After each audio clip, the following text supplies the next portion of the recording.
সুন্দৰ নতুন আঁচনি আৰম্ভ কৰিছোঁ। আঁচনিটোৰ নাম হ'ল CM ফ্লাইট। ফ্লাইট মানে বিমান নহয়, কিন্তু CM ফ্লাইট হ'ল এনে এখন আঁচনি যাৰ দ্বাৰা আমি অসমৰ ল'ৰা ছোৱালীয়ে যাতে জাপানলৈকে গৈ, জাৰ্মানীলৈকে গৈ, সাউথ কোৰিয়ালৈকে গৈ চাকৰি কৰিব পাৰে, তাৰ বাবে আন এখন দুৱাৰ মুকলি কৰি দিয়া। এডভান্টেজ অসম দ্বিতীয়ৰ সময়ত জাপানৰ লগত আমি এখন বুজাবুজি চুক্তি স্বাক্ষৰ কৰিছিলোঁ। উদ্দেশ্য আছিল অসমৰ 50,000 ল'ৰা ছোৱালীক আমি জাপানত নিযুক্তি দিয়া, কৰ্ম সংস্থাপন দিয়া। জাপানত এটা চাকৰিত, সাধাৰণ চাকৰি, ড্ৰাইভাৰ হ'ব পাৰে, নাৰ্ছিং কেয়াৰ হ'ব পাৰে, অফিচত কাম কৰিবলৈ কম্পিউটাৰ অপাৰেটৰ হ'ব পাৰে, বা ছফ্টৱেৰত কাম কৰা আমাৰ ডেকা ল'ৰা ছোৱালী হ'ব পাৰে। তেওঁলোকৰ মাহিলী দৰমহা হ'ল 2 লাখ টকা। আৰু এই 2 লাখ টকা দৰমহা দিব পৰা 50,000 ল'ৰা ছোৱালী জাপান চৰকাৰে অসমৰ পৰা লৈ যাব বিচাৰে। তাৰ বাবে আমি কি কৰিব লাগিব? তাৰ বাবে আমি জাপানৰ ভাষাটো শিকিব লাগিব, জাপানিজ লেংগুৱেজ আমি শিকিব লাগিব। আজি ৰাতিপুৱা গুৱাহাটীত আমি জাপানিজ লেংগুৱেজ ট্ৰেইনিং চেণ্টাৰটো আৰম্ভ কৰিলোঁ।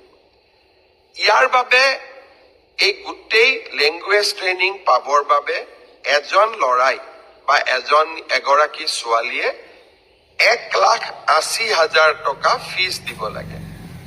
ইমান ফিজটো আমাৰ ল'ৰা ছোৱালীয়ে দিব নোৱাৰে।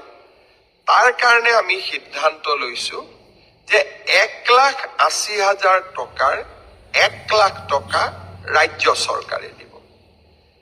জাপান চৰকাৰেও 50,000 টকা দিব। তাৰ মানে নিবনুৱা যুৱক যুৱতীগৰাকীয়ে কিমান দিব লাগিব? মাত্ৰ 30,000 টকা দিব লাগিব। আৰু এই 30,000 টকাও এক্সিছ বেংকে ঋণ হিচাপে দিবলৈ সাজু হৈ আছে। তো বন্ধুসকল, আপুনি জাপানত যাব বিচাৰে নেকি? জাপানত গৈ ধৰি লওক 2 পৰা 2.5 লাখ টকা ইনকাম কৰিব বিচাৰে নেকি? তো এই ভিডিঅ'টো আপোনালোকৰ বাবে গুৰুত্বপূৰ্ণ ভিডিঅ' হ'ব। তো ফ্ৰেণ্ডসকল, ভিডিঅ'টো সম্পূৰ্ণ ভালদৰে চাইছে। চিফ মিনিষ্টাৰ ছাৰে কি কৈছে ভিডিঅ'ত? চিফ মিনিষ্টাৰ ছাৰে এইটোৱে কৈছে যে অসমৰ যুৱক যুৱতীৰ বাবে এটা আঁচনি লৈ আহিছোঁ। সেই আঁচনিত এইটো হৈছে এডভান্টেজ অসমতো উল্লেখ কৰা আছে। তো ইয়াতে কোৱা আছে যে অসমৰ যুৱক যুৱতী 50,000 যুৱক যুৱতীক লৈ যাব জাপানত। আৰু জাপানত বহুত ধৰণৰ উদ্যোগ আছে, বহুত ডাঙৰ ডাঙৰ কোম্পানী আছে। সেই কোম্পানীত আপোনালোকে চাকৰি কৰিব পাৰিব আৰু চাকৰিৰ বিনিময়ত আপোনালোকে দৰমহা পাব 2 পৰা 2.5 লাখ টকা দৰমহা। ইণ্ডিয়ান কাৰেঞ্চি হিচাপত 2 পৰা 2.5 লাখ টকা আপোনালোকে দৰমহা পাব মাহিলী। তো ফ্ৰেণ্ডসকল, এইটো এটা ভাল খবৰ। তো আপোনালোকে যিসকলে যাব বিচাৰে সিহঁতৰ বাবে বহুত এটা ধুনীয়া অফাৰ হয় আৰু 5 বছৰৰ ভিজা দিব। আৰু এই জাপানত যোৱাৰ আগতে আপোনালোকক এটা কোৰ্স কৰাব। কোৰ্সটো মানে কি, জাপানৰ লেংগুৱেজ আপোনালোকে শিকিব লাগিব।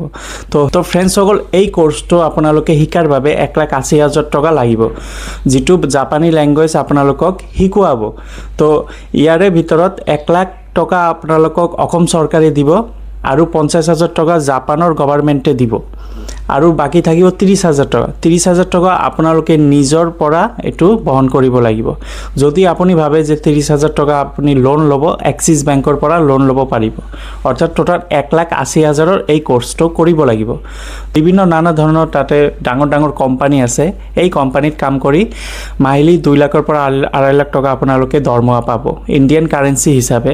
তো আপোনালোকে যদি ভাবিছে যে আপোনালোকে এটা ভাল দৰমহা এটা চাকৰি লাগে, তো এই জাপানৰ যিটো উদ্যোগিক ডাঙৰ ডাঙৰ উদ্যোগিক আছে তাতে চাকৰি কৰিব পাৰে।